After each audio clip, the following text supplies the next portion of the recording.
You're listening to the Wholehearted Podcast, and I'm your host, Coen. How would you say that human beings are generally changing globally as a result of the recent developments over the past few years?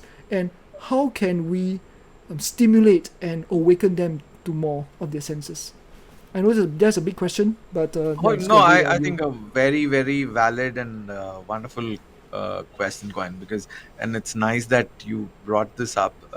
Like while you were saying this, I was just like, recently when I was there in Singapore, like I was there one of the days, I was like sitting and having a sip of coffee. Morning, this girl was rushing, but she was rushing and she was just like looking at her phone, and suddenly she tripped like really bad. She flipped, her phone went one place, her earpods went all over, and she got up. She was feeling kind of embarrassed. She just left half the things and she started running until people behind her were like, "Hey, you left your bag here. You left your." So I said, that like kind of shook me up because I was like, my goodness, it is not even stuck for her for a couple of minutes, that she's leaving behind so many things of hers that's kind of fallen out, or things. All she could realize was her phone, and she grabbed the phone and ran away. Until then, people running behind her and saying, "Hey, your earpods are there, you left something from your bag which fell down there." And I was like, man, this is crazy, and this is not really right, because we're so stuck to the world here that you just can't see things around the world, and it's not even taking you so much of time to connect back. It so happens, see, by well, like, though I can say this, we ourselves get distracted so many times. I have a task at hand, I get a forward or a message. From that one message, after 5 or 10 minutes, I'm like, where did I land up here? From there, I've probably gone into watching some reels, to some Facebook, to some checking some post on LinkedIn or whatever has happened, which was not part of my agenda. I did not have to do that. But then I've just gone into one, what I would call like a monkey business. It's kind of scattered, and I've kind of gone all over till it takes me 5-10 minutes to connect back and say, hey, where did I go? And some are not even able to realize that.